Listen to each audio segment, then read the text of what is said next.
Video calls చేయని చెప్పేసి బలవంతం చేయడం స్టార్ట్ చేశారు. ఇదంతా కరెక్ట్ కాదండి అనేసి నేను అన్నప్పుడు అలా చెప్పేలోపే నా ప్రైవేట్ పార్ట్స్ని టచ్ చేయడం, నన్ను బలవంతంగా దగ్గరికి తీసుకోవడం లాంటివి జరిగాయి.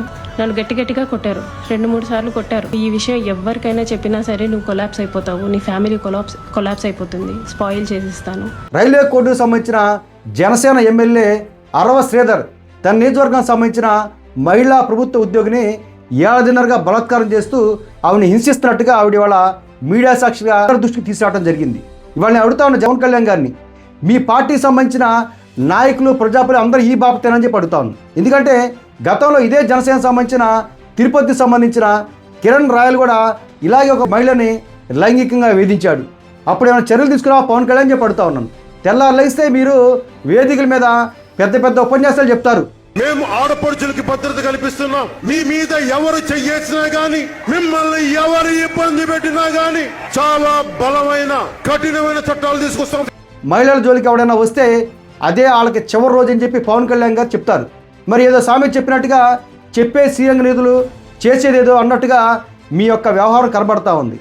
ఇవాళ జనసేన వాళ్ళు కొత్తగా ఒక లెటర్ రిలీజ్ చేశారు. మీ యొక్క అక్రమ సంబంధాలు, ఇల్లీగల్ కనెక్షన్స్ ఏమైనా ఉంటే బయటపడకుండా చూసుకోండి అని చెప్పేసి. ఎంత దుర్మార్గం, ఎంత దౌర్భాగ్యం అని చెప్పి అడుగుతా ఉన్నాను.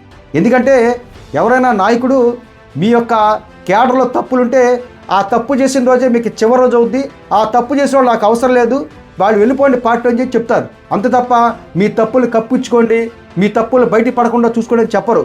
అంటే ఇంత దౌర్భాగ్య పరిస్థితిలో జనసేన పార్టీ ఉంది, ఇంత దౌర్భాగ్య పరిస్థితిలో డిప్యూటీ సీఎం పవన్ కళ్యాణ్ ఉన్నాడని చెప్తా ఉన్నాను. చంద్రబాబు గారు కూడా చెప్తా ఉన్నాను, మీ హయాంలో మీరు సీఎంగా ఉన్నారు. ఈ కూటమి పాలనలో ఈ 18 నెలల్లో దరిదాపు రాష్ట్రంలో 150 మంది పైచులకు మహిళల మీద అఘాయిత్యాలు, అత్యాచారాలు జరిగినాయి. వేదికల మీద మహిళలకు సంబంధించి పెద్ద మాటలు చెప్తారు. మీ పార్టీకి సంబంధించిన గుంటూరు ఎమ్మెల్యే నసీర్ అహ్మద్ మీ పార్టీకి సంబంధించిన టీడీపీ మహిళా కార్యకర్తని లైంగిక వేధిస్తే మీరు ఏం యాక్షన్ తీసుకున్నారని చెప్పి అడుగుతా ఉన్నాను. మీ పార్టీ ఎమ్మెల్యే ఆమదావాసాలకు సంబంధించిన కోన రవికుమార్ ఒక మహిళా ప్రిన్సిపల్ ప్రభుత్వ ఉద్యోగం మీద లైంగికంగా వేధిస్తే మీరేం చర్యలు తీసుకోవాలని చెప్పి చంద్రబాబు గారిని అడుగుతా ఉన్నాను. బొజ్జల సుధీర్ రెడ్డి మీ కూటమికి సంబంధించిన జనసేన మహిళా నాయకురాలని వేధిస్తే మీరు ఏం చర్యలు తీసుకోవాలని చెప్పి చంద్రబాబు గారిని అడుగుతా ఉన్నాను. మీరు ఇప్పుడు దాకా ఏ ఒక్క సంఘటన మీద యాక్షన్ తీసుకోలేదు కాబట్టే ఇవాళ రైల్వే కోర్టు ఉదంతం బయటపడింది. మరి ఈ ఉదంతంలో మీకు నిజంగా నిజాయితీ ఉంటే, చిత్తశుద్ధి ఉంటే తక్షణమే ఎవరైతే రైల్వే కోడూరు ఎమ్మెల్యే అరవ శ్రీధర్ ఉన్నాడో అతని తక్షణం ఎమ్మెల్యే సభ్యత అనర్హుడిగా ప్రకటించాలి, జనసేన నుంచి సస్పెండ్ చేయాలి, అతని మీద లీగల్గా యాక్షన్ తీసుకోవాలని చెప్పి ఈ సందర్భంగా నేను కోరుతా ఉన్నాను.